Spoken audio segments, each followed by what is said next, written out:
On tient à remercier Best Buy, fournisseur officiel pour tout l'équipement technologique du studio de la Commission athlétique.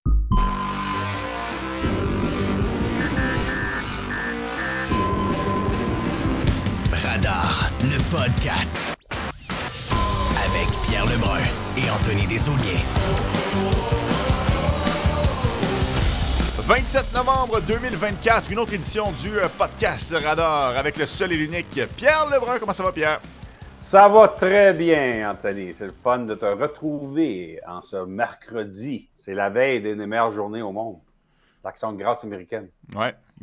Là, Pierre, là, je voulais pas t'amener sur le football. Là, je voulais pas t'amener sur le football. Tu l'as amené tout seul.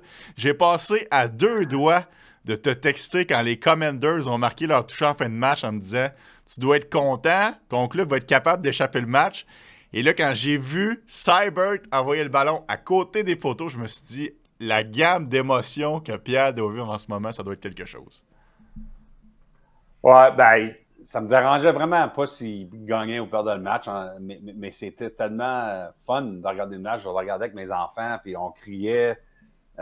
Évidemment, Turpin, 99 verges, c'est incroyable. Alors, c'était le fun. Tu sais, quand tu te rends compte que la saison l'équipe se rend pas loin, des matchs de même, tu es capable, d'avoir du fun avec ça au lieu d'être stressé. Ben effectivement. Au moins, tu as un spectacle. Dans la victoire comme dans la défaite, au moins, en tant que partisan, tu as quelque chose à te mettre sous la dent. Pierre, grosse nouvelle qui est tombée depuis notre dernière rencontre. Jim Montgomery, après avoir perdu son poste avec les Bruins de Boston, ça n'a pas été très long. 5 petites journées plus tard, il se faisait engager par les Blues de Saint-Louis. Avant qu'on aille plus loin, je veux qu'on écoute un extrait de ce que tu nous as dit ici à Radar la semaine dernière. Ben, moi, ça ne me surprendrait pas si Jim Montgomery se retrouve avec les Blues de Saint-Louis avant la fin de la saison dans un certain rôle. Là. On sait qu'il avait été là. Il y a encore une maison, je pense, à Saint-Louis. C'est sa maison durant l'été. Là. Puis je pense qu'il y a encore des liens avec Doug Armstrong à Saint-Louis. Écoute, ça n'arrivera peut-être pas, là, mais je vais juste te dire que ça ne me surprendrait pas si ça arrive avec Saint-Louis. T'avais visé juste, Pierre. Les Blues de Saint-Louis, c'est l'équipe avec laquelle Jim Montgomery va poursuivre son aventure en tant qu'entraîneur-chef. Pour moi, t'avais pas juste un instinct, tu devais avoir une petite information à ce sujet-là. Oui, à un certain niveau, j'avais des informations. Écoute, mais je vais quand même admettre, j'avais aucune idée que c'était pour arriver vite de même. Je savais que c'était une possibilité, peut-être après la saison, dépendant de comment Drew Bannister était pour faire dans le vent des Blues, comment que la saison des Blues se déroulait. Je savais qu'il y avait une chance qu'après la saison, que Montgomery pourrait se trouver à Saint-Louis. Doug Armstrong s'en est jamais caché lorsque Montgomery avait été adjoint à Saint-Louis, qu'il l'aimait beaucoup. Il y avait des commentaires très publics là-dessus. Alors, tu sais, c'est sûr que c'était une chance, mais finalement, qu'est-ce qui est arrivé? Puis je pense que tout le monde était surpris que ça arrivé tellement vite. C'est que Doug Armstrong était inquiet, qu'il était pour manquer sa chance encore avec Montgomery. Tu sais, il y avait Montgomery comme adjoint, puis il pouvait pas il fallait qu'il laisse aller à Boston comme entraîneur-chef parce que c'était une promotion dans sa carrière. Alors, il a manqué Montgomery une fois là, parce que dans le temps, il y avait encore Craig Berube, un très bon entraîneur. Puis je pense que de ce que je sais, c'est que Doug Armstrong, cette fois, s'est dit « Écoute, est-ce que Détroit vont faire un changement? » Tu sais, est-ce qu'il va y avoir une autre équipe qui va aller chercher Jim Montgomery? Tu sais, on va le dire, Jim Montgomery, il parle français. Tu sais, à la fin de la saison, est-ce qu'il y aura un changement à Montréal? Je dis pas que c'est même une possibilité là, chez la direction du Canadien, mais je faisais dire dans la tête de Doug Armstrong, tu dois te donner des possibilités. Alors, Détroit, Montréal, d'autres équipes, est-ce qu'il était pour perdre Jim Montgomery en attendant jusqu'à la fin de la saison? Alors, c'est pour ça que je pense que Doug Armstrong a agi comme il a agi, puis il a été chercher son gars. J'ai lu quelque part que Drew Bannister, on lui a enlevé son tag d'intérim une fois que les Bruins, le lendemain de leur victoire contre les Maple Leafs de Toronto pour passer au 2e tour. Est-ce qu'on peut faire un +1, Pierre, à ce niveau-là, comme quoi Doug Armstrong avait déjà son œil sur la situation de Montgomery en série l'année dernière? Moi, je pense que oui. C'est sûr que, écoute, je pense pas qu'il va l'admettre, mais moi, je crois que oui. Je pense que le timing, justement, est intéressant. On a déjà parlé, là, mais moi, je crois que si les Bruins perdent en sortant dans le 7e match contre Toronto, je pas convaincu que Montgomery est encore coach des Bruins. Je ne le sais pas à 100%, mais je te dis que c'est une possibilité, tu sais. Si les Bruins auraient été déçus de même encore en première ronde, une année après l'avoir perdu en première ronde contre la Floride. Fait que je pense que Doug Armstrong attendait de voir ce qui se passait avec Montgomery et Boston avant de décider de ramener Bannister. Puis, écoute, on se sent pour Drew Bannister. C'était sa première fois comme entraîneur-chef dans la Ligue nationale, puis il n'a pas vraiment eu une grosse chance. Mais quand Bannister a signé son contrat au mois de mai, il a signé un contrat de 2 ans. Mm-hmm. Habituellement, les entraîneurs signent pour 3 à 4 ans. Fait que 2 ans, ça te donne un peu l'impression que c'était mince un peu comme confiance de la part des Blues. Alors, écoute, faut pas être surpris que Montgomery est à Saint-Louis, mais peut-être surpris que ça arrive tellement vite. Puis si on regarde là, du côté de Bannister, parce que lui, au final, c'est moins de 75 matchs là, en tant qu'entraîneur-chef dans la Ligue nationale de hockey. C'est-tu un cadeau empoisonné, ce travail-là? Parce que est-ce qu'il va avoir est-ce qu'il y a assez de munitions sur son CV pour être capable de se rattraper un poste quelque part d'entraîneur-chef? Ou on va toujours se dire, ouais, peu d'expérience, ça n'a pas vraiment fonctionné, il n'a pas eu la chance au coureur. Comment tu vois ça, la suite pour Bannister? Je pense qu'il va devoir revenir soit comme entraîneur-chef dans la Ligue américaine ou adjoint dans la Ligue nationale. Je pense que ça va être ça, sa première étape, avant de se rétablir comme un candidat pour être entraîneur-chef. Parce que, tout simplement, si tu regardes les candidats, les entraîneurs sans job présentement, il y en a une gang qui sont comme devant lui au niveau d'expérience. C'est évidemment Joel Conville, Gérard Galland, Dave Haxtell, Jay Woodcroft. Il y a quand même une liste d'entraîneurs qui, probablement, qui seraient devant lui là, dans les entrevues avec les équipes. Alors, écoute, ça arrive souvent quand un entraîneur se fait congédier après sa première job comme entraîneur-chef dans la Ligue nationale, qu'il revient comme entraîneur-chef dans la Ligue américaine ou comme adjoint. Dallas Eakins, après qu'il est sorti d'Edmonton, il avait été à San Diego. Alain Vigneault, on se rappelle, après qu'il a été congédié à Montréal, quand il était jeune, je pense qu'il avait été dans la Ligue du majeur de Québec à Charlottetown. Ensuite, il avait été dans la Ligue américaine au Manitoba Moose avant qu'il revienne avec les Canucks de Vancouver. Fait que c'est quand même... il y a beaucoup d'exemples d'entraîneurs-chefs de Ligue nationale qui sont jeunes, qui se font congédier, puis ensuite, ils doivent se refaire leur réputation puis leur résumé. Fait que je pense que c'est ça qui va arriver avec Bannister. Clairement, quand un entraîneur-chef perd son poste, ça peut être une mauvaise conception chez les gens, mais tu restes quand même sous contrat. Jim Montgomery était quand même sous contrat avec les Bruins, même s'il n'était plus en emploi de l'équipe. Le fait que Doug Armstrong et Don Sweeney se parlent sur une base quotidienne, Pierre, pour la Coupe des 4 Nations, est-ce qu'il y a un lien à faire avec ça pour le fait que l'entraîneur-chef a changé d'équipe ou ce n'est qu'une pure coïncidence? Ben, ça m'a été nié qu'il y avait un lien là-dedans.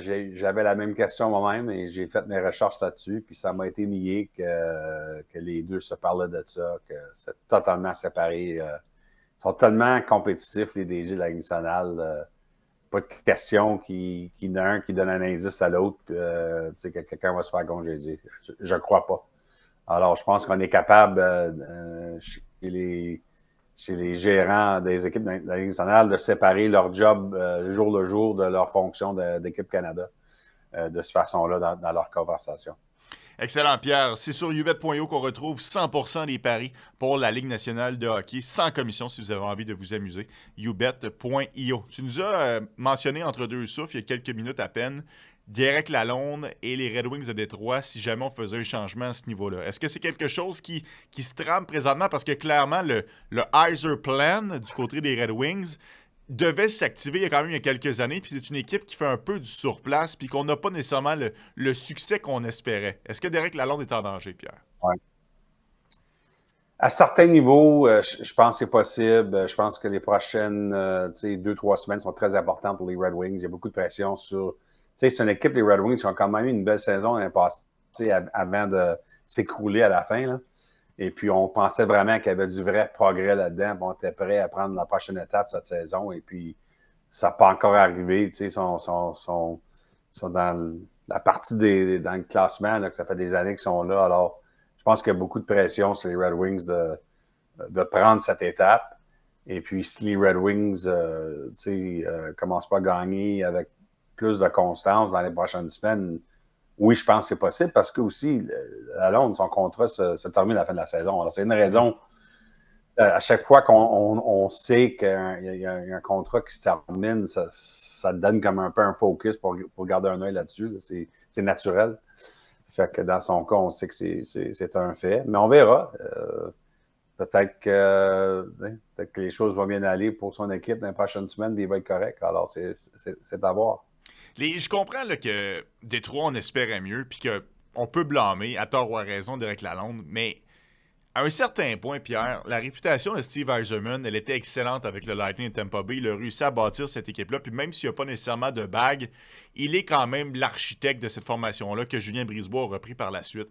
À Détroit, ça semble quand même plus compliqué. Il a fait quelques acquisitions au fil des années. On peut penser à 2 anciens du Canadien ici, en Ben Sherratt et en Jeff Petrie. Puis on a l'impression, du moins de l'extérieur, que ça colle un peu moins, que cette formation-là prend un peu moins le gel ensemble. Est-ce que Yzerman lui-même pourrait être quelqu'un sur la sellette?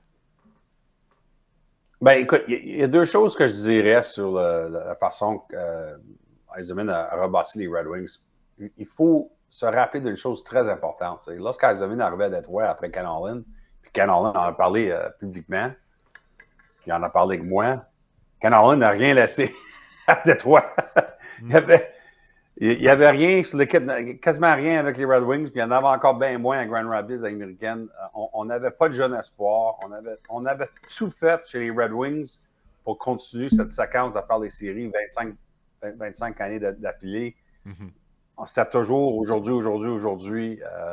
Alors, quand Yzerman arrivait à Détroit, c'était peut-être une des pires situations dans plusieurs années dans la Ligue où il n'y avait jamais rien. Alors, Steve Yzerman devait complètement rebâtir l'organisation à 100%. Alors, je pense, premièrement, c'est important que les gens qui ne vivent pas à Détroit, peut-être qu'ils oublient ça, là, mais ça, c'est un aspect très important là-dedans. Alors, c'est pour dire qu'au début, déjà que c'était plus difficile comme projet pour Yzerman que Tampa. Ça, c'est numéro 1. Numéro 2, c'est que les Red Wings, évidemment, dans ce rebâtissage, ont eu des choix de repêchage assez hauts, mais ils n'ont pas eu des choix de repêchage qui ont tombé soit dans la position du repêchage qui était assez haut ou dans des années où il y avait des joueurs qui pourraient vraiment changer de franchise. Là, ouais. Des fois, tu n'es pas chanceux. Des fois, tu es le Canadien et tu as Slavkovski au lieu d'avoir Connor Bedard ou Celebrini. Des fois, il y a juste de la malchance dans l'année que tu as un top pick. Puis dans le cas des Red Wings, non seulement qu'ils n'ont pas eu le premier choix dans leurs grosses années de rebâtissage, mais aussi, c'était pas des grosses années là, où ils ont fait des bons choix. Je veux dire, Sider, c'est un bon joueur, Raymond, etc. Mais c'était pas des grosses années où tu vas tout changer l'histoire de ta franchise avec un Nick Lidstrom, etc.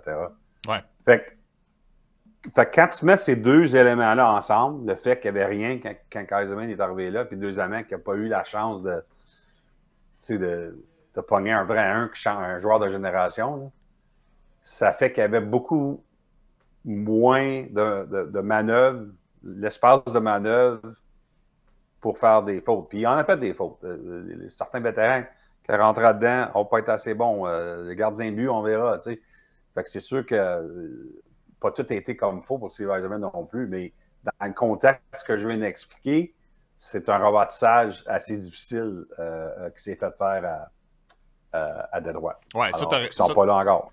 Ça, tu as raison, par contre. Le fait que le club était complètement vidé lorsqu'il a pris la formation, ça, je te le donne à 100%. C'est juste que parfois, j'ai l'impression que les équipes ne sont pas prêtes à... Puis on en a parlé la semaine dernière. D'y aller à 100% dans la reconstruction et non un reset on the fly, c'est pas toutes les équipes qui veulent aller là-dedans. Le problème, c'est que si tu vas chercher des joueurs autonomes puis que tu essaies un peu de patcher les trous, ben plutôt que de te retrouver à repêcher 3e, 4e, ben là, tu vas tomber au 8e rang, tu vas ramasser Marco Kasper, tu vas tomber au 9e rang l'année suivante, tu vas repêcher Nate Danielson. Ce sont des bons joueurs, ce sont des joueurs complets qui vont donner un bon coup de main aux Red Wings, mais ce ne sont pas nécessairement des Leo Carlson, par exemple. Fait, c'est là où est-ce que je comprends, puis peut-être que c'est parce que Détroit avait ce désir-là de gagner, tellement cette culture-là de gagnant qui a été imprégnée dans la formation pendant plus de 2 décennies. C'est peut-être plus compliqué de faire avaler la pilule aux partisans, de dire on s'en va dans la cave, puis on y va quand même pour 3-4 années. Oui, c'est ça.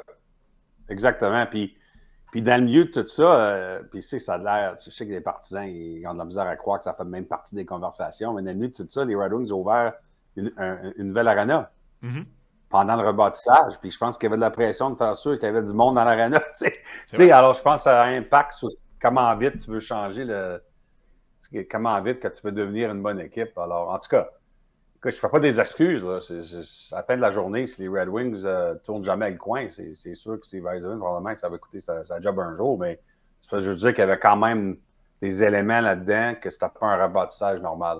Ouais, c'est un bon point, le Little Caesar Arena. J'avais pas pensé à cet aspect-là, mais c'est sûr que tu as 100% raison et que le propriétaire vient jouer en ligne de compte. Parlant d'entraîneur-chef, je veux t'amener une situation que moi, personnellement, j'ai pas vue très souvent, puis j'aimerais ça que tu nous amènes un peu tes lumières. Andrew Brunette avec les Prédateurs de Nashville, début de match, mauvaise formation sur la patinoire, écope d'une pénalité. Pierre, je savais même pas qu'on pouvait écoper d'une punition pour une mauvaise formation sur la patinoire en début de match. 2, qui est responsable de ce fameux papier-là? Qui s'en est rendu compte du côté du Kraken? Comment tu as vu ça, toi, la situation un peu loufoque dans laquelle les Prédateurs ont été pas malchanceux, mais qui ont été pris de court là, dans les derniers jours? Ouais, c'est sûr qu'il y a de l'embarras là-dedans. Je me rappelle une fois, ça va arriver avec Bruce Boudreau, parce qu'il en a parlé justement en radio après que c'est arrivé. Bruce Boudreau, une année à Anaheim, avait fait une erreur aussi, que c'est un alignement, mais l'erreur, lui, ça a coûté le fait que le joueur, il n'avait pas mis de bon joueur dans l'alignement, puis ça a coûté un joueur qui ne pouvait pas jouer ce soir-là. Alors, son alignement, il manquait un joueur de la soirée. Wow! Puis, écoute, évidemment, il avait honte. Fait que, je donne crédit à Boudreau d'avoir parlé de ça. Dans le sens de faire sûr que l'alignement est correct, ça dépend sur... certaines équipes, c'est l'entraîneur-chef. Il y a d'autres équipes, c'est un des adjoints, c'est toujours sa job de regarder ça. Alors, ça dépend sur la formation, mais évidemment, il n'y a pas d'excuse là-dedans. En tout cas, ça a été une situation plutôt cocasse. Puis pour une équipe qui est en bas de classement comme les Prédateurs de Nashville, on leur souhaite pas trop de bourdes comme ça du côté de Brunette parce que je connais pas personnellement Barry Trotz, mais il m'apparaît comme quelqu'un qui veut que ça fonctionne. Fait que pas trop de faux pas pour la suite des choses, on lui souhaite. Dans le podcast la semaine dernière aussi, Pierre, tu nous as dit, lors de ton entretien avec Eric Tulsky, un des cauchemars de Tulsky, c'est de voir Piotr Ketchekov se blesser en séries éliminatoires parce que là, est-ce qu'on va pouvoir compter sur Frédéric Anderson? Je ne sais pas si tu as été prophète de malheur, Pierre, mais Ketchekov tombe au combat. Est-ce que les je veux pas, en tout cas, je t'attribue pas trop de mérite là, parce que je pense pas que tu as vraiment un impact là-dessus, mais quand même. Non. Est-ce que les Hurricanes sont à la recherche active maintenant d'un gardien? Ils sont à la même recherche qu'ils étaient quand j'en ai parlé. C'est pour dire qu'ils continuent de faire leur appel. Je sais, j'entends d'autres équipes. Ils appellent tout le monde, les Hurricanes, pour savoir est-ce qu'il y a un gardien disponible plus tard dans la saison. Je pense pas que la blessure de Kochetkov a changé le timing de tout ça parce que, ben écoute, peut-être que j'ai pas raison, là. On verra, mais j'ai l'impression que les Hurricanes sont encore au même niveau, là, que c'est plus proche du 7 mars ou de la deuxième moitié de saison qu'on va regarder ça. Parce qu'on croit que Kochetkov, à commotion cérébrale, il revient la semaine prochaine. Fait que si ça aurait été à long terme, je pense que ça aurait changé les choses. Là. Mais je pense que le plan, c'est que Eric Tulsky continue de faire ses appels. Il veut savoir c'est qui les candidats parmi les gardiens sur le marché qui pourraient se faire échanger avant le 7 mars. Il continue de faire ses recherches là-dessus. Puis je pense pas que ça a changé son plan de cette façon-là. C'est encore une affaire où il veut se renseigner présentement. Ouais, puis être à un point de la tête de la division, je présume que ça l'aide un peu pour rester patient. Si les Hurricanes avaient... On était sur la bubble, comme on dit, là, si on était à quelques points seulement d'être évincé des séries, peut-être qu'on aurait un sentiment d'urgence un peu plus grand. Puis une formation qui, peut-être, elle, a ce sentiment d'urgence-là, parce que ça fait quand même quelques années, un peu dans le même principe que les Red Wings, c'est les Sénateurs. Artem Zub qui est blessé. Est-ce qu'on est à la recherche d'un défenseur chez les Sens? Oui, absolument. Steve Staios qui fait ses appels. C'est une blessure à long terme pour Zub. Évidemment, c'est un joueur important sur la ligne bleue. Alors, Steve Staios qui aimerait aller chercher un défenseur pour aider l'équipe. Je ne suis pas sûr comment vite ça peut se faire. C'est difficile, les échanges de ce temps-ci de l'année. Mais c'est absolument un fait que Staios aimerait aller chercher un défenseur. Alors, on va garder un œil là-dessus. Finalement, les Sénateurs qui ont gagné l'autre soir, des moments difficiles pour l'organisation, qui d'ailleurs, à chaque année, au mois de novembre, semble avoir des problèmes. Et puis, beaucoup de discussions dans les médias.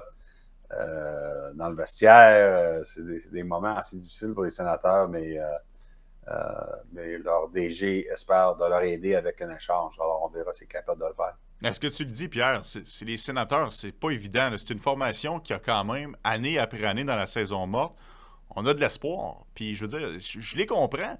On va mettre la main sur Alex DeBrincat. On a le droit d'y croire. On fait une transaction pour Jacob Chychrun. On finit la saison en force. On y croit pour la saison suivante. Cette année, c'est Linus Ullmark. Et malheureusement, on regarde au compteur. Le Canadien a une saison difficile, mais les sénateurs ont seulement 2 points de priorité sur le Canadien. Est-ce que je suis en droit de me demander, est-ce que la reconstruction des sénateurs va devoir être recommencée? Parce que là, veut pas, on vieillit, là. Je regarde quelques éléments clés. Josh Norris a 25 ans, Drake Batterson a 26 ans, Thomas Chabot a 27 ans. Est-ce qu'on se pose la question du côté des Sens de est-ce qu'on va dans la bonne direction? Ben écoute, je peux te dire que c'est absolument pas le plan de la direction des sénateurs de recommencer ça présentement. Absolument. Bon, on pense encore chez la direction des sénateurs qu'on a le temps de sauver la saison, puis on va avoir le temps de finalement de se prouver. C'est ce qu'ils m'ont dit la semaine passée. Je dirais que le plan changerait un jour si jamais le capitaine Brady Tkachuk décide qu'en a assez. Là, ça changerait les choses, c'est sûr, parce que ça serait difficile à gérer et à gérer. Parce que, évidemment, on comprend que ça serait difficile pour l'organisation si jamais ça arrive. Une fois de temps en temps, tu vois des affaires, là, est-ce que Brady Tkachuk en a eu assez? Je peux te dire que j'ai regardé là-dedans cette semaine juste pour faire sûr, parce qu'on ne sait jamais. Puis je m'ai fait dire que non, Brady Tkachuk absolument veut faire partie de la solution à Ottawa. Il ne parle pas de ça. Il est sur la même page que la direction, que son entraîneur. Brady Tkachuk veut absolument faire partie de l'équipe qui finalement tourne le coin à Ottawa. Alors voilà. Mais on verra, tu sais. Comme je dis souvent, que ce qui est vrai aujourd'hui, peut-être pas vrai demain. Alors, mais présentement, c'est ce qu'on me dit qu'on ne devrait pas penser à ça dans son cas. Puis comme si c'était pas assez, parce qu'on a quand même mis beaucoup de premiers choix dans les transactions dans les dernières années pour essayer de s'améliorer. Et malheureusement, c'est des transactions qui ont tourné 1$ pour 75 sous. Là, lorsque tu vas chercher de Brincat, puis tu le revends moins cher, tu vas chercher Chychrun, tu le revends moins cher. Bien, je vous rappelle aux gens à la maison qui l'ont peut-être oublié, ils vont perdre un premier choix au repêchage dans les prochaines saisons pour la fameuse clause d'Evgeny Dadonov. Souvenez-vous, il y a quelques années qu'on n'avait pas inscrit. Ça, c'est soit l'année prochaine, ça, c'est soit le prochain repêchage ou le repêchage 2026. Donc ça aussi, ça va faire mal au Sens. Ouais. On verra là-dessus parce que, écoute, je pense pas que Gary Bettman va changer d'idée, mais ça ne me surprendrait pas si les sénateurs vont essayer de mettre un autre délai là-dessus. Puis de convaincre le commissaire d'au moins, oui, on va manquer un choix de première ronde un jour, mais c'est possible d'attendre un autre 2, 3, 4 ans avant que ça arrive. C'est pas le cas présentement. Le cas présentement, c'est exactement ce que tu viens d'expliquer.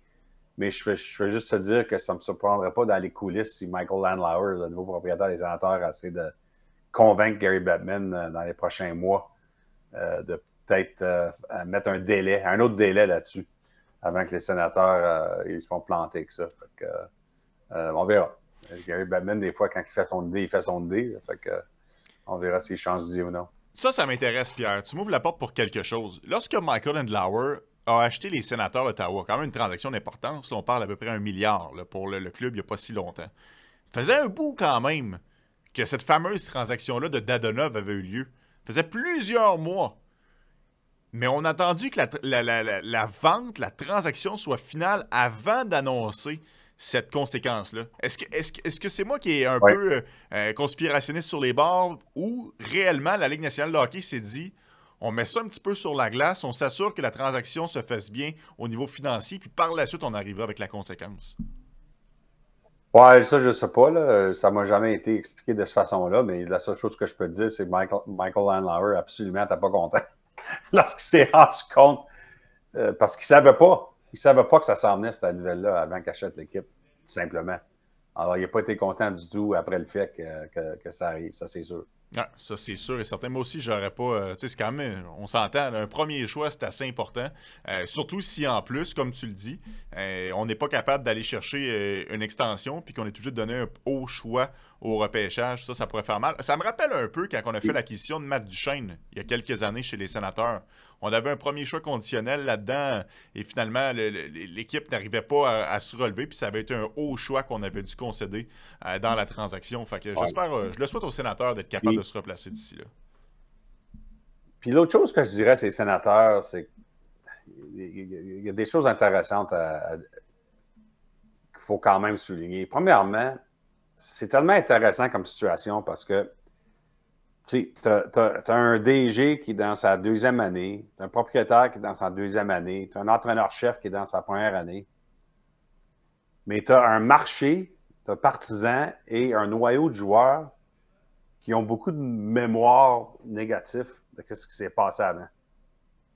Puis, au niveau psychologique, c'est intéressant qu'il y a tellement de différences entre les gens maintenant qui opèrent l'équipe et les joueurs et les partisans qui, je pense, c'est fragile, là, leur confiance. Ça ne prend pas grand-chose quand les choses ne vont pas bien, qui se rappellent de l'année passée, de l'année avant, de l'année avant. Mm-hmm. Tandis que si tu Travis Green ou Steve Staios, toi, tu n'as aucune relation avec ce qui s'est passé avant. Là. Mais c'est quand même des faits réels. Là.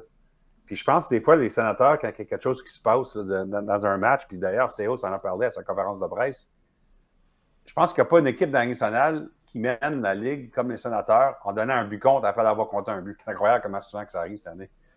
Fait que c'est comme fragile, là, le focus, l'habilité de rester dans le match. Puis des fois, tu te demandes, quand ça fait tellement d'années que tu sais que les choses commencent à aller mal au mois de novembre, tu sais, comme on dit en anglais, here we go again. Mm-hmm. Tu sais, tu peux pas ignorer l'aspect mental du sport professionnel. Puis je me demande des fois comment c'est difficile. Tu sais, puis tu peux mettre ça sur le côté des Sabres et des Red Wings aussi, là. Puis peut-être dans un an, si le Canadien, il n'y a pas de progrès, on va rentrer le Canadien dans sa gang-là aussi. Mais tu sais, l'aspect psychologique de vraiment avoir... Laisse-moi ce que les partisans des médias pensent. Avoir un vestiaire qui croit mentalement qu'on tourne le coin. C'est plus dur que tu penses des fois quand ça fait des années que les choses se passent d'une façon. C'est ça qui est difficile des fois dans les rebâtissages.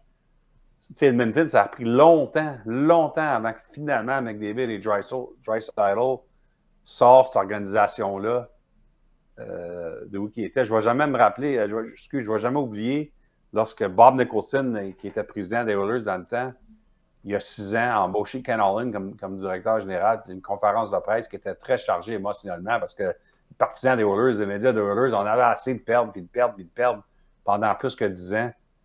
Puis Bob Nicholson, fameusement, avait dit en anglais « There's something in the water here ». Mm-hmm. Puis ça n'a pas été bien reçu, ce commentaire-là de Bob Nicholson. Mais c'était une admission de Bob Nicholson. Il y a quelque chose de mal ici. On n'est pas capable de sortir de ça. Finalement, Ken Holland a fait du bon travail en général. Puis évidemment, avec David et Draisaitl, c'est vraiment eux qui ont le crédit. Mais là, tu sais, ces années-là sont derrière eux. Mais je veux juste dire qu'à Ottawa, Détroit, Buffalo, il faut sortir de ce cycle vicieux. Là. C'est fini le rebâtissage. C'est le temps de gagner. C'est intéressant ce que tu mentionnes, Pierre, parce que ce choc post-traumatique-là que ces formations ont, je trouve que c'est très, très, très caractéristique de la division Atlantique, autant pour le bon que pour le mauvais. Parce qu'autant les équipes qui ont de la difficulté à se sortir de la boîte, tu as des équipes qui ont des cultures de gagnants qui, eux, année après année, il n'y en a pas de problème. On va les faire, les séries. J'ai l'impression que c'est très caractéristique du Lightning, des Maple Leafs, des Bruins et maintenant des Panthers depuis quelques années. Nous, on est des formations qui vont faire les séries coûte que coûte. Hey, ils ont perdu des gros morceaux, là. Les Panthers ont perdu des gros joueurs pendant la dernière été après la conquête de la Coupe Stanley. Le Lightning a perdu des plumes quasiment à chaque année, mais on trouve toujours le moyen d'être une formation qui est respectable et qui est compétitive. J'ai hâte de voir parce que la Ligue nationale, c'est un cycle. C'est impossible de rester efficace comme les Red Wings l'ont été pendant 25 ans. Avec le plafond, c'est très difficile. Un jour, ça va tourner. Mais pour l'instant, ces équipes-là réussissent toujours à rester au-dessus de l'eau, puis les autres sont pas capables de sortir la tête. Puis les Bruins l'ont fait pendant au moins 15 ans. On verra comment ça se déroule là, après le changement d'entraîneur. Mais les Bruins, avec leur culture, pendant 15 ans, on pensait toujours faire les séries. C'est intéressant, tu mentionnes les Maple Leafs parce que, évidemment, dans ce marché ici à Toronto, c'est vraiment le fait que les Leafs ne sont pas capables de percer dans les séries. Seulement une série de gagner pendant toutes ces années d'Austin Matthews. Mm-hmm. Mais une fois de temps en temps, tu vas entendre un partisan dans les réseaux sociaux quelque part faire un commentaire que tu viens de faire, toi. Oui, ça fait mal au cœur qu'on perd à chaque année des séries en première ronde. Mais faire 7 années d'affilée avec 100 points, au moins il y a une base, c'est le fun. On a une équipe qui est fun à regarder, puis on a 100 points chaque année, puis on a une série. Il ne faut pas prendre ça non plus pour gratis, parce que avant ces années-là, d'Austin Matthews, les Leafs, c'était comme les équipes qu'on vient de parler. Là, où les Leafs ont passé plusieurs années là, dans la forêt là, où ils ne se trouvaient pas comment sortir de la forêt. Il ne faut pas prendre pour acquis que oui, c'est difficile sur les partisans des Leafs. Ils ne sont pas capables d'aller plus loin dans les séries, mais en même temps, il y a bien des franchises dans la Ligue nationale qui mettraient leurs mains de même si tu dirais on va donner 7 ans d'affilée ou je ne sais pas combien d'années, là, mais on va donner 100 d'affilée là, où tu es toujours dans le top 10 dans la Ligue nationale. Il y a bien des partisans qui prendraient ça probablement. Oui, ça c'est sûr et certain. Puis tu vois, ton exemple s'applique effectivement aux Maple Leafs pour ce fameux choc post-traumatique. C'est juste que eux, plutôt que de survenir en novembre comme les Sénateurs, ben, ça arrive en série. Là, on commence à tenir le bâton un peu plus serré. On le sait que ça compte. On a la pression du marché. C'est la réalité. Oui, absolument. Puis d'ailleurs, j'ai fait un article cette semaine avec Brad Treliving, le DG des Maple Leafs. On a rentré là-dedans parce que c'est absolument évident qu'est-ce que Brad Treliving essaie de faire à chaque fois qu'il fait quelque chose d'important avec la formation des Maple Leafs depuis qu'il est arrivé il y a 18 mois. L'embauche de Craig Berube, c'était pour changer la façon que les Maple Leafs jouent. Système, mais aussi culturel. Ils veulent être une équipe qui est plus physique, qui est plus pesante, comme on dit, qui sont meilleurs défensivement, qu'on ne veut pas tricher offensivement. Puis c'est l'exemple qu'a donné Brad Treliving, puis il dit, écoute, c'est sûr que tout le monde veut être comme eux autres, là, parce qu'ils ont gagné la Coupe, mais les Panthers de la Floride, Bill Zito, après qu'ils ont fini premier dans la Ligue nationale en 2021-22, a congédié Andrew Brunette. Il avait la meilleure équipe offensive dans la Ligue. Il a congédié Andrew Brunette. Il a rentré Paul Maurice. Puis il a expliqué publiquement c'était parce que les Panthers ne jouaient pas un style de hockey qui était pour gagner dans les séries éliminatoires. Puis il a tout changé avec Paul Maurice. Ça a été difficile pendant une moitié d'une saison. Les Panthers qui avaient de la misère à comprendre ce qui s'était passé. Mais la minute qu'ils sont finalement, ils ont trouvé ça en fin 2002-2003, on connaît le restant de l'histoire. Puis c'est exactement ce que Brad Treliving essaie de faire avec les Maple Leafs. C'est de changer la façon qu'on pense le jeu. Mais ça doit être un instinct, un vrai instinct pour les joueurs des Leafs. Ça ne peut pas être juste tu dois faire ça, tu dois faire ça. Rendu au mois d'avril, il faut que ça soit instinctuel pour Matthews et Marner et Nylander et tout le monde, comme ça a devenu pour les Panthers de la Floride. Ouais. J'ai aucune idée si ça va fonctionner, mais c'est tellement intéressant comme conversation d'avoir avec un DG, de comprendre c'est ça leur plan à Toronto. À la lumière de ce que tu viens de dire, on comprend beaucoup mieux. En fait, on avait déjà une bonne idée, mais quand même, pourquoi Brad Treliving, c'était important pour lui de rapatrier un poulain qu'il avait eu à Calgary en Chris Tanev, parce qu'il s'inscrit exactement dans cette philosophie-là. Exactement. Chris Tanev qui mange des rondelles pour dîner, lui. Je veux dire, c'est un absolument guerrier.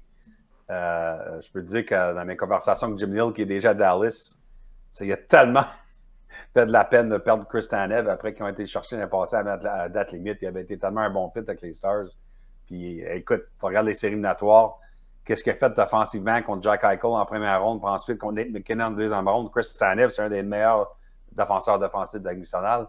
Mais c'est son style aussi de guerrier pour ce stand-là de l'année. C'est absolument pourquoi Treliving a été cherché de la ligne des Maple Leafs, c'est aucune question. Puis il y a un autre joueur là, qui a peut-être pas le statut de Tanev pour le commun des mortels, mais qui est drôlement efficace pour les Leafs cette année, c'est Anthony Stolarz, un joueur qui a quand même gagné l'année passée. Cette expérience-là aussi, ça y fait, Pierre.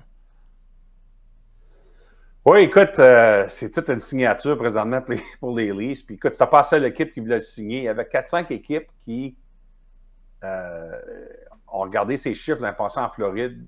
Puis comme les Leafs se disaient, c'est pas juste à cause qu'il était avec les Panthers. Il y a quelque chose qui se passe, lui. dans sa carrière. Il est un peu plus âgé, mais des fois, il y a des joueurs que tout à coup, ça commence à faire du sens dans leur carrière. Puis Stolarz, c'est un très bel exemple.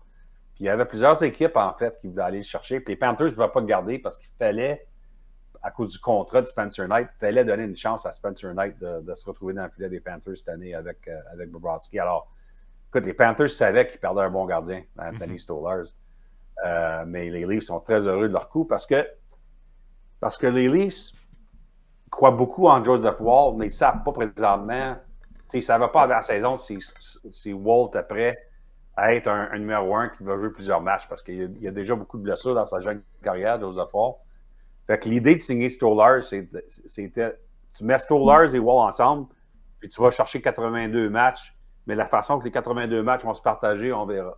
Mm-hmm. C'était ça l'idée que Brad Treliving va expliquer avec ses deux gardiens. Puis jusqu'à temps, écoute, il n'y a probablement pas une équipe dans l'Est que les chiffres de gardiens, les chiffres de leur gardien de but plus améliorés cette année de l'année passée que les Maple Leafs de Toronto.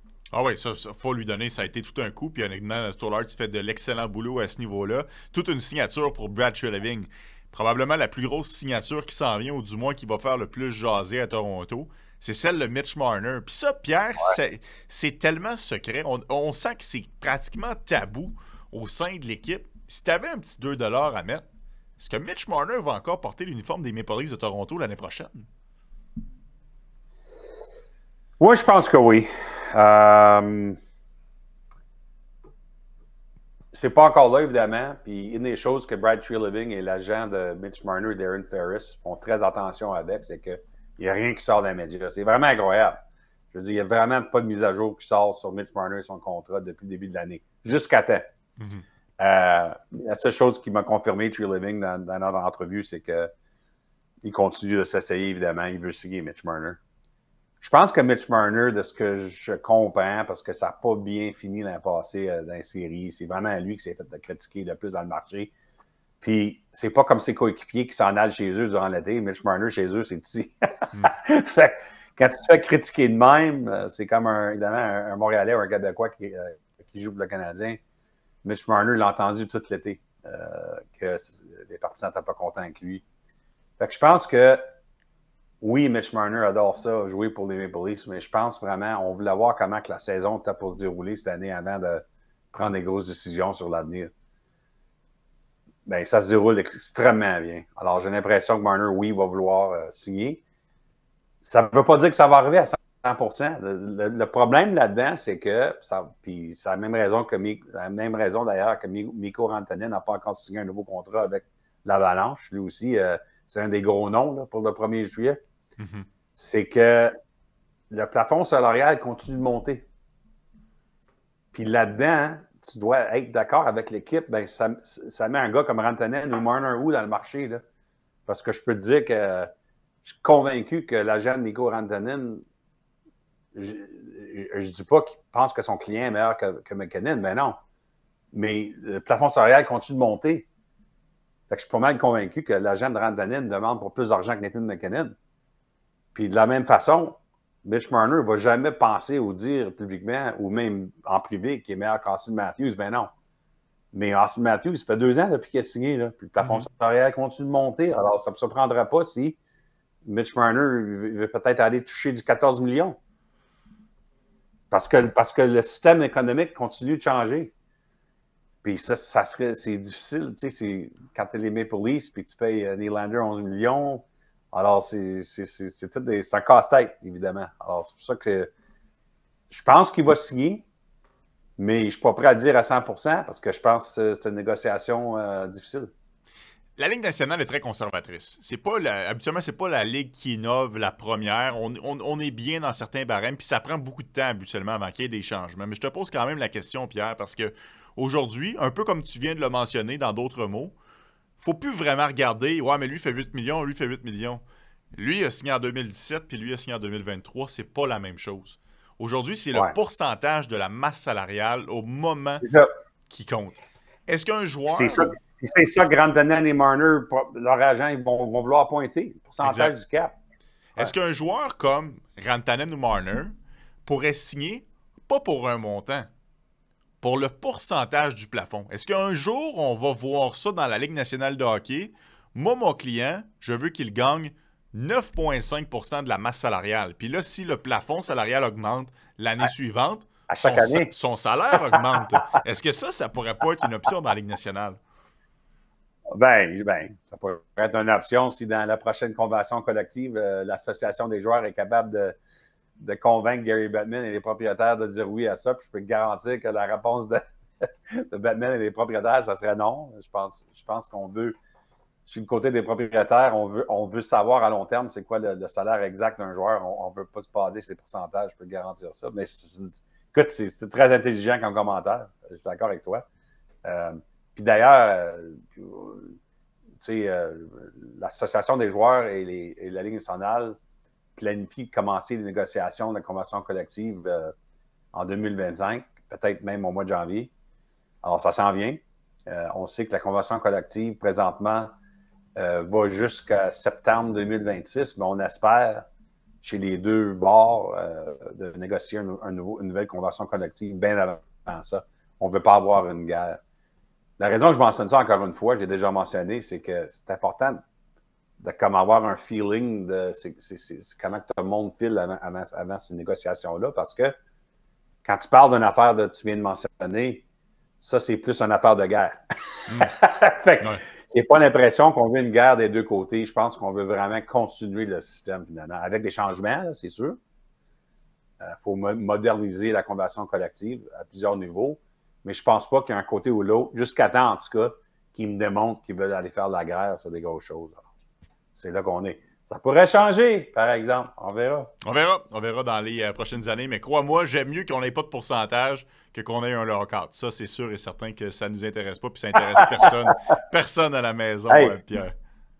Mais l'autre chose, Anthony, je sais que ça n'arrivera pas probablement, là. Mais tu peux-tu t'imaginer, parce que souvent, les gros joueurs comme Marner, Anthony, ils restent avec leur équipe, et ils ne veulent pas aller au marché. Tu peux-tu t'imaginer un scénario où le 1er juillet prochain, on a Igor Shesterkin, Mitch Marner et Mikko Rantanen au marché en même temps, le même jour? Ça serait idéal. Branche ton téléphone. Branche ton téléphone, Pierre. Non, mais pour vrai, cela dit, ces joueurs-là, ça me surprendrait parce que c'est tous des joueurs qui peuvent aller chercher la fameuse 8e année de contrat. Puis c'est pour ça que le système est intéressant, parce que ça envoie une certaine sécurité aux équipes. Si tu veux tester le marché, tu as le droit. Mais tu vas quand même perdre peut-être une dizaine de millions de dollars. Fait que le joueur, il pense à 2 fois quand même avant d'aller sur le marché des joueurs autonomes. Oui. C'est pour ça que Marner et Matthews, les deux, tu sais, de signer 5 ans ou 8 ans, tu sais, je trouve ça intéressant. Matthews, il y a des gens qui trouvent ça drôle, qui ne signent jamais à 8 ans.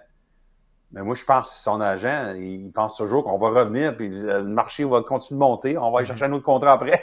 Je trouve ça important, je trouve ça intéressant que c'est sûr que 8 ans, tu peux faire plus d'argent dans le moment, puis tu as de la sécurité en cas où tu te blesses. Il y a toutes sortes de raisons pourquoi 8 ans, ça fait du sens.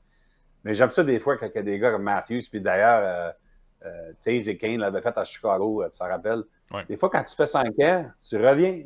Tu as encore bien du hockey devant toi. Ben, Jason Robertson aussi, puis c'est des problèmes des Stars, mais son contrat revient à échéance pas mal plus rapidement, puis il va faire des sous. Puis dans le cas de Matthews, sauf erreur, ça l'amène à l'autonomie complète. Ça t'amène une arme supplémentaire dans ton jeu pour la négociation, bien évidemment. Les meilleures cotes, 24 heures à l'avance, disponibles sur youbet.io. Pierre, j'ai lu ton article. En fait, tu écris toujours d'excellents articles sur The Athletic. Pour les gens qui n'ont pas la chance de les lire, je vous le reconseille fortement. Tu nous as parlé d'Ivan Provorov, un joueur qu'on entend beaucoup parler depuis quand même un bon moment pour des rumeurs de transactions. Mais là, du côté de Columbus, ce serait un peu plus calmé pour l'instant. Ça s'est calmé parce que de qu'est-ce que je comprends, qu'est-ce qui se passe à Columbus. Premièrement, le dossier un peu plus hot, c'était celle de Jiricek, le choix de premier ronde il y a 2 ans. Je pense qu'il va se faire échanger à quelque temps ici. Là. Et puis, ça doit être géré plus vite. Puis le côté Provorov, parce que c'est sinon leur meilleur probablement leur 2e meilleur défenseur après Werenski. Il joue 24 minutes par match. Les équipes appellent. Là. Il y a de l'intérêt déjà sur Provorov parce que son contrat se termine le 1er juillet. Les Blue Jackets vont être vendeurs avant le 7 mars.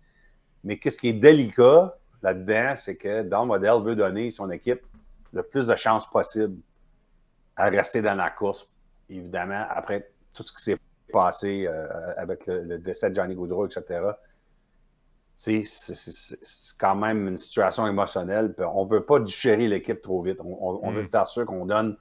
On veut que l'équipe ait toutes les chances possibles de rester là, dans la bataille. Mais c'est sûr que la business doit quand même faire partie de ça à quelque temps. Puis la business de la game, c'est que les Blue Jackets, je pense qu'ils vont se réveiller le 15 janvier puis ils ne seront pas dans la série. Alors, ben, écoute, j'espère que j'ai tort. Ça serait une maudite bonne histoire si c'est le contraire. Ça serait toute une histoire. Mais réellement, je pense pas que c'est une équipe qui va se rendre dans les séries. Et c'est la job de Don Waddell de gérer, de faire de la gestion sur Ivan Provorov, faire sûr qu'elle cherche un choix de première ronde ou essaie d'aller chercher un choix de première ronde pour lui. Alors, moi, j'ai l'impression qu'il va se faire échanger soit au mois de janvier ou au mois de février. Je pense pas qu'il va vouloir attendre jusqu'au 7 mars parce qu'à 24 minutes par soir, on ne veut pas qu'il se blesse non plus là, avant le 7 mars. Ouais. En même temps, je pense qu'on veut quand même au moins donner la première moitié de saison à son équipe. Oui, mais tu as raison, par contre, ça serait toute une histoire si les Jackets feraient les séries. Puis je te dirais même que moi, ils me surprennent. Écoute, présentement, ils jouent pour 500. Ils ont 20 points en 20 matchs. Ouais. Puis compte tenu de tout ce que cette équipe-là a traversé, c'est pas la première fois. Il y avait eu une autre tragédie avec un autre gardien de but, souvenez-vous, il y a quelques années à Columbus. C'est pas évident pour vrai d'être capable de performer. Tu sais, Sean Monahan qui signe là pour aller rejoindre Gaudreau, puis finalement, cette équipe-là qui, suite à l'année passée, tout ce qui est arrivé avec Mike Babcock puis Pascal Vincent qui arrive, il était déjà là comme adjoint, là, mais qui est confirmé comme entraîneur-chef à la dernière seconde. Cette formation-là l'a pas facile, donc je comprends un peu mieux qu'effectivement, on veut permettre à Provorov et à ses coéquipiers de souffler un peu avant de s'embarquer dans d'autres chocs comme celui-là. Mais pour Jiricek, par contre, lui, son nom, tu l'as dit, est très hot sur le marché présentement. Puis je peux comprendre, un défenseur de son gabarit, repêché 6e au total en 2022, c'est évident là, que ça attire les regards des autres directeurs généraux. Ouais. Oui, et puis, tu sais, pour une raison ou l'autre, ça n'a pas de l'air qu'il a sa place dans l'organisation. Son agent, Alan Walsh, il n'a pas demandé pour un échange directement, là, mais il y a eu des conversations de ce que je comprends entre Alan Walsh et Don Waddell pour dire peut-être que ça serait mieux pour lui de le sortir puis de le mettre sur une autre équipe. Puis je pense que l'agent et le DG présentement sont sur la même page. Alors, ça devrait être correct. Je pense que ce qui est difficile, par exemple, que je pense à l'origine, les Blue Jackets veulent aller chercher un jeune joueur de la même trempe, un pour un, là. Mm-hmm. Un jeune espoir de la même trempe, puis vraiment, ils n'ont pas été capables. Peut-être qu'il va se faire échanger avant que notre podcast va en ondes, là, mais jusqu'à temps, de ce que j'ai entendu mardi dans mes appels, les Blue Jackets avaient de la misère à aller trouver un jeune espoir de la même trempe qui était disponible, que les autres équipes disaient non. Alors, ça m'a donné l'impression que s'il se fait échanger dans les prochains jours, dans les prochaines semaines, probablement que ça va être pour des choix de repêchage au lieu. Mais on verra. Ça se déroule comme on se parle, Anthony. Ouais. Dans le fond, ce qu'on recherche du côté des Jackets, c'est un Rutger McGroarty contre Braden Yager 2.0. C'est un Jamie Drysdale plus un choix pour un Cutter Gauthier. C'est un peu ça, Pierre, au final. On veut aller chercher un espoir qui pourrait nous en donner pour notre argent. J'ai hâte de voir. Parlant de Gauthier, Drysdale, je lisais... en fait, c'est pas vrai, je lisais pas. C'est dans ton segment sur Insider Trading à TSN que Daniel Brière était actif sur le marché. Est-ce que lui, ça pourrait être encore une fois le genre de manœuvre qu'il pourrait faire pour aller chercher un Jiricek? Parce qu'il semble être à la recherche de défenseurs. Oui. Les Penguins de Pittsburgh, je peux te dire, sont là-dedans aussi. Ils veulent vraiment aller chercher Jiricek. Ils viennent juste d'échanger pour Tomasino cette semaine. Alors, Carl Dubas qui veut amener d'autres jeunesses à Pittsburgh. Mais les Flyers aussi, je pense que ça leur intéresserait. Les Flyers qui vont être vendeurs encore une fois, probablement. Qu'est-ce que mon collègue Darren Dreger mentionnait sur Insider Trading, c'est que Ristolainen, le vétéran défenseur, commence à avoir d'intérêt sur lui des autres équipes. Lui, c'est différent que Provorov parce que Ristolainen, il reste encore du contrat après cette année. Puis ça, c'est toujours intéressant parce que ça, pour certaines équipes, ils ne veulent pas avoir un gars qui a du contrat passé cette année. Ils veulent avoir un joueur de location. Mais il y a d'autres équipes que ça leur intéresse plus parce qu'ils peuvent comme remplacer un trou dans l'alignement pas juste pour cette année, mais pour une autre année aussi. Fait que ça dépend vraiment sur ta situation là, comme équipe qui vont faire les séries. C'est un autre défenseur qui a du contrat passé cette année, c'est Cam Fowler. Ça fait depuis l'été passé que Cam Fowler est sur le marché. Tout le monde le sait. Mais il reste 2 autres années son contrat. Alors, c'est pas évident pour tout le monde, ça. Alors, c'est pour ça que c'est intéressant, des fois, quand les gens font le débat, c'est quel défenseur que tu irais chercher un 27 mars. Je pense que c'est important de toujours préciser c'est quoi ton débat, là. Est-ce que tu parles de joueur de location ou est-ce que tu parles d'un joueur qui est encore signé? Ouais. Parce que c'est 2 différentes affaires. En fait, C'est des différentes valeurs, c'est des différents besoins dépendants sur l'équipe qui s'en va dans les séries éliminatoires. Oui, ça dépend du prix. Ça, c'est sûr qu'il y a un prix qui est plus élevé que l'autre. Puis je te dirais même que ça dépend aussi, souvent, là, la corrélation. Évidemment, c'est pas 100% parfait. Mais plus que tu es haut au classement, plus que tu vas vouloir un joueur de location. Parce qu'habituellement, tu vas avoir une masse salariale qui est très élevée. Si tu te retrouves à être plus, on va-tu faire les séries, on va-tu rater les séries? Mais au moins, si le joueur que tu es allé acquérir durant la saison, mais tu auras une autre chance avec lui l'année d'après pour tenter de retenter ta chance. Fait qu'il y a ça aussi à prendre en considération, mais tu as bien de le souligner, c'est pas la même chose, puis c'est pas toutes les équipes qui s'intéressent au même genre de joueurs. Mon collègue Renaud Lavoie, dans le Club du matin, en a parlé un peu plus tôt cette semaine. Jacob Trouba, on le savait, Pierre, on en a déjà parlé ensemble. C'est un joueur qui devrait être transigé l'été prochain parce qu'il a demandé, tout le monde le sait, sa copine voulait une année supplémentaire à New York, puis les Rangers l'ont accommodé. Mais même Chris Kreider serait sur le marché. Chris Kreider qui semble être l'âme de l'extérieur des Rangers de New York. Moi, ça m'a surpris celle-là, Pierre. Est-ce que Kreider est réellement sur le marché? Bien, ça, c'est une réponse compliquée. Faut dire oui, parce que Chris Drury a envoyé des messages textes à plusieurs DG et à la fin de la journée, je pense à tous les 31 DG. Pas en même temps, je sais qu'il y a des gens qui ont dit que c'était une note à 31 DG. Mais en fait, ce que j'apprends, c'est que les DG dans l'Ouest l'ont reçu avant les DG dans l'Est. En tout cas, c'est pas grave. Toute la Ligue sait que Chris Drury a mentionné à ses collègues à travers la Ligue que Kreider et Trouba sont sur le marché. C'est un fait. Alors, quand tu demandes est-ce qu'il est vraiment sur le marché, il faut dire oui parce que cette communication a été délivrée par Chris Drury à ses collègues. Mais mon deuxième point là-dessus, c'est que on a l'impression que ça a été fait pour secouer l'équipe, plus que rien d'autre. On voyait ça dans le vieux temps, là, que des fois, tu ouvrais le journal le lendemain, puis tu voyais tout à coup, tu voyais un nom dans les coulisses, dans les rumeurs d'échange, puis ça venait en fait de son DG là, dans les années 70, les années 80. C'est un peu old school comme move. Si en fait, c'est ça que Chris Drury fait. Je ne suis pas convaincu que ça a été la chose la plus intelligente à faire. Tu sais, je comprends qu'on est frustré à New York, là, parce que... Puis, l'autre chose que je veux dire là-dedans, c'est que tu regardes où ils sont dans le classement, c'est pas la fin du monde, ils sont encore dans un sport de série, mais si tu parles aux gens qui regardent les Rangers chaque soir, ils vont dire que si c'était pas pour Shesterkin et Jonathan Quick dans les buts, là, les Rangers seraient peut-être à 500. Que vraiment, là, ils se font sauver par regarder les buts quasiment chaque soir. Alors, les choses ne sont pas trop bonnes à New York. Alors, je pense que Chris Drury vraiment voulait secouer l'équipe. Il a pris 2 vétérans. Puis, je pense à la fin de la journée, oui, je pense qu'il est prêt à les échanger s'il y a quelque chose qui fait du sens, mais c'est tellement difficile de faire des gros échanges de line à milieu de saison avec tout le monde qui n'a pas d'espace de plafond salarial. En plus de fait, Trouba et Kreider qui ont des listes de 15 équipes avec leur clause partielle d'annonce d'échange.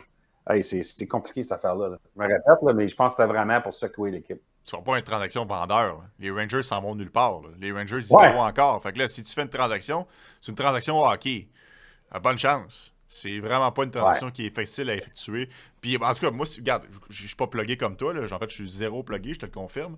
Mais c'est l'impression que ça me donnait de l'extérieur. Je me disais, Chris Kreider, monsieur Rangers de New York, qui est là depuis tellement d'années, je comprends qu'il n'y a pas une grosse saison, mais j'ai l'impression qu'on tente de brasser un petit peu la soupe du côté de Drury. Puis, je vois que tu as sensiblement la même lecture.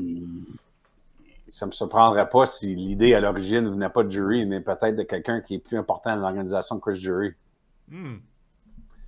Peut-être un propriétaire. Peut-être. Mais tu sais, parce qu'à la fin de la journée, on parle souvent de la fenêtre d'une équipe de gagner. Je ne sais pas si c'est tout simple que ça aujourd'hui dans le hockey moderne, mais ça fait un bout de temps là, que les Rangers essaient de gagner.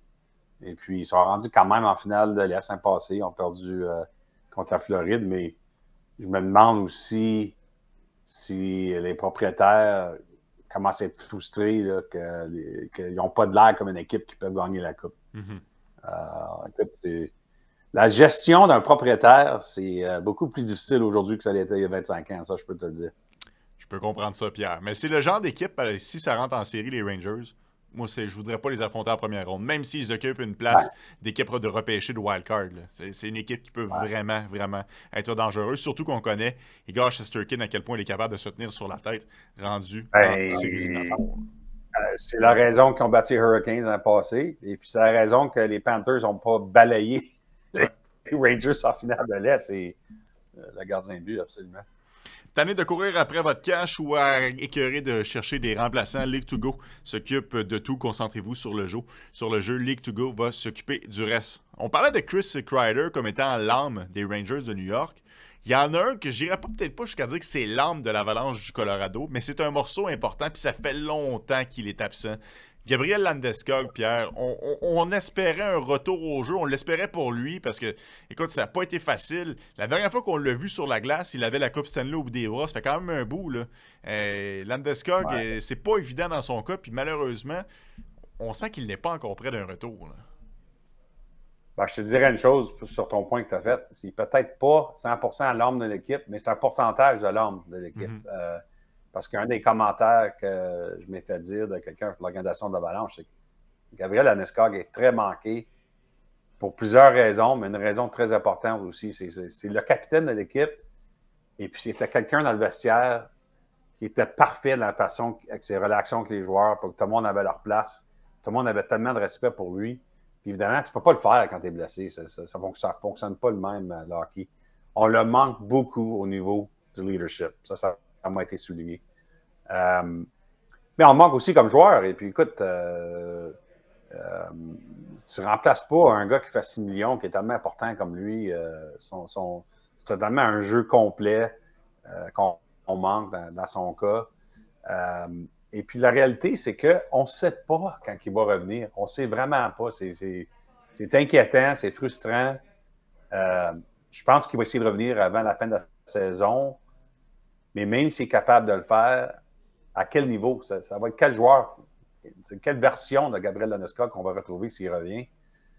Je pense que la chose qu'on a toute peur pour lui chez l'organisation de l'Avalanche, c'est est-ce qu'il revient? Puis c'est Nicklas Backstrom de Capitals qui se rend compte que ça ne fonctionne pas, cette affaire-là. Là. C'est ça qu'on a peur. On espère que ce n'est pas le cas. On espère qu'il revient. Puis même s'il revient, puis c'est un joueur de troisième ligne au lieu d'un joueur de première ligne, c'est correct. Je veux dire, son leadership, s'il est capable de tuer des punitions puis leur donner 15 buts par année, c'est correct, ça. Mais même ça, c'est pas sûr. Puis, ce que je veux expliquer, c'est que la chirurgie qu'il a eue, lui, en mai 2023, c'est une chirurgie au genou qu'il n'y a aucun joueur dans l'histoire de la Ligue nationale qui est revenu de ça. C'est une chirurgie très unique. Alors, on n'a pas de preuve qu'il peut même revenir de ce genre de chirurgie numéro 1. Quand il y a eu la chirurgie en mai 2023, l'équipe a annoncé qu'il était pour être à l'écart de 12 à 16 mois. Ça fait 18 mois et demi là, depuis sa chirurgie. Alors, c'est difficile, c'est inquiétant, mais on espère encore de retrouver un jour. Ouais, puis pensez pas que c'est une situation à la Mark Stone que l'Avalanche du Colorado veut volontairement le garder à l'écart pour le ramener surtout en série. Je veux dire, déjà, les équipes qui font ça, je pense qu'il n'y a personne qui volontairement veut faire ça, ou bien c'est débattable, mais tu fais pas ça avec un gars qui est à l'écart depuis juin 2022. Tu veux lui permettre de reprendre son rythme, c'est une évidence. Là. On voudrait absolument qu'il joue au moins un mois de hockey dans la saison régulière avant la série éliminatoire pour comprendre qu'est-ce qu'on a. Ah oui. C'est sûr. Ça fait 2 ans et demi qu'il n'a pas joué. Absolument. Pierre, on est à une semaine du dévoilement. En fait, de la remise finale de la liste pour la Coupe des 4 Nations. Le dévoilement aura lieu le 4 décembre. Tu nous as mentionné un peu plus tôt, Ed O'Neill et Jordan Binnington se rapprocheraient grandement d'avoir un poste avec l'équipe canadienne. Oui, c'est ce que je m'ai fait dire cette semaine. Évidemment, on donne toujours le petit caveat là, que les choses peuvent changer en 20 minutes, mais de ce que j'apprends chez les dirigeants de l'équipe canadienne, qu'on est confortable avec Binnington et Adin Hill, 2 gars qui ont gagné une Coupe Stanley. Puis ensuite, le débat cette semaine se passera encore sur les autres candidats Montembeault, Logan Thompson, Cam Talbot, Stuart Skinner, etc. Puis c'est un débat important parce que j'ai essayé de faire le point sur Insider Trading, mais c'est pas un débat sur le troisième gardien, mais sur le troisième nom. Mm-hmm. La distinction, c'est que, comme je m'ai fait dire, ça se peut très bien que le dernier nom qu'on fait le débat chez les 3 gardiens, c'est le gars qui commence le premier match au mois de février à Montréal, quand le tournoi commence. Parce que c'est tellement ouvert comme compétition entre les 3 gardiens canadiens. Il n'y a pas personne là, qui a mis sa main de même jusqu'à temps parmi les gardiens canadiens pour dire c'est sûr que c'est moi. La réalité, c'est que non. Il y a des hauts et des bas avec tous les candidats parmi les gardiens canadiens. Alors, je peux te garantir que lorsqu'on annonce nos 3 gardiens la semaine passée chez l'équipe canadienne, la semaine prochaine, il n'y aura aucune annonce de l'équipe canadienne que ce gars-là est 1, ce gars-là est 2, ce gars-là est 3. Mm-hmm. Non, monsieur. Les prochains 2 mois et demi entre l'annonce de l'équipe et le premier match le 12 février au Centre Bell, ça va être la course pour qui va être le gardien numéro 1. Puis c'est sûr, ça m'a été répété encore une fois cette semaine par un des dirigeants de l'équipe canadienne. Il aurait tellement aimé, surtout à cette position-là, d'avoir été capable d'attendre 2 autres mois avant d'annoncer les 3 gardiens, mais c'est ça qui est ça. C'est ça les règlements. Mais c'est sûr que ça, c'est intéressant pour Binnington et Hill, mais tu nous apprenais un peu plus tôt aussi cette semaine, il y a un candidat qu'on n'avait pas nécessairement vu venir qui pourrait s'immiscer dans la course pour le poste de gardien au Canada. Oui. C'est intéressant en même temps, ça souligne peut-être la désespération de l'équipe canadienne, mais Joey Daccord, il est né à Boston, il a grandi à Boston, mais son père vient de Montréal, puis sa mère est suisse. Mm. Joey Daccord n'a jamais joué au hockey international avec aucun des 3 pays. Alors, qu'est-ce qui est arrivé dans les derniers jours, c'est que Hockey Canada se renseigne puis essaie de comprendre avec la Ligue nationale, est-ce qu'on aurait le droit de le nommer, si on décide de le nommer. Il n'y a rien de décidé là, que c'est sûr que ça serait lui le 3e nom, là. Mais on se renseigne. Et puis, je crois le problème présentement, c'est que la Ligue nationale croit que chaque joueur pour chaque pays doit avoir le passeport de leur pays. Puis je ne crois pas que Joey Daccord a le passeport canadien, même s'il est citoyen. Il y a dualité entre les États-Unis et le Canada à cause que son père est venu de Montréal. Alors, c'est un peu compliqué comme affaire, là, mais je sais qu'Hockey Canada se renseignait. C'est drôle parce que je m'ai fait dire hier, comme la Suisse, on demandait à Daccord d'aller jouer pour eux autres au championnat mondial l'année passée. Il n'a pas été capable, je pense qu'il était blessé. Mais puis je dis pas qu'il aurait dit oui anyway, là. Mm-hmm. Puis c'est sûr qu'avec l'équipe américaine... Aucune chance. L'équipe américaine, je veux dire, il est tellement gardien de but, la profondeur. Alors, moi, ce que je m'ai fait dire hier à quelqu'un qui connaît Daccord, c'est que oui, si Hockey Canada lui était pour offrir une job pour les 4 nations, il dirait oui. Fait que, puis écoute, je sais que c'est pas un gros nom, mais si tu regardes les statistiques parmi les gardiens de but, Joey Daccord est top 5 là-dedans. Là. Ouais. Fait que c'est intéressant. Je pense pas que ça va arriver là. Je pense que c'est probablement trop compliqué comme situation pour l'équipe canadienne, mais c'est intéressant. Ben écoute, c'est peut-être pas un gros nom de Joey Daccord, mais il n'y a pas de gros nom. C'est pas compliqué, là. Ouais. Il y a autant une chance légitime que toutes les autres, puis ça va être un dossier qui va être à surveiller, puis on en saura un peu plus la semaine prochaine. En attendant, je vous laisse avec un pari sur ubet.io sur 100% de la Ligue nationale de hockey à ne pas manquer sur ubet.io. Merci Pierre d'avoir été avec nous encore une fois cette semaine, puis on se donne rendez-vous la semaine prochaine. Oui, monsieur! Et bon, à la semaine prochaine, Pierre. Puis en attendant, je vous laisse avec un extrait du podcast Processus. T'as Demidov premier? Ben oui. T'as Slav deuxième ou Fowler deuxième? Ouais, j'ai encore Slav. Fowler troisième? Ou Hudson? Moi, j'ai H. Donc, H avant Caulfield? Ouais. Avant Hudson? Ouais. Après? Ben, j'ai... Fowler? Avant Hudson? Ah, les maudits gardiens de but. c'est tellement tough, Mathias, les gardiens de but. Projection, je vais te dire oui. Puis Hudson, donc, est rendu 6 sur ta liste du Canadien. Oui, avant Caulfield. Je trouve justement que c'est bon signe, parce que si on aurait fait l'exercice il y a peut-être 6-7 ans, à l'époque de notre... le vénérable Trevor Timmins, peut-être que j'aurais mis Hudson 1.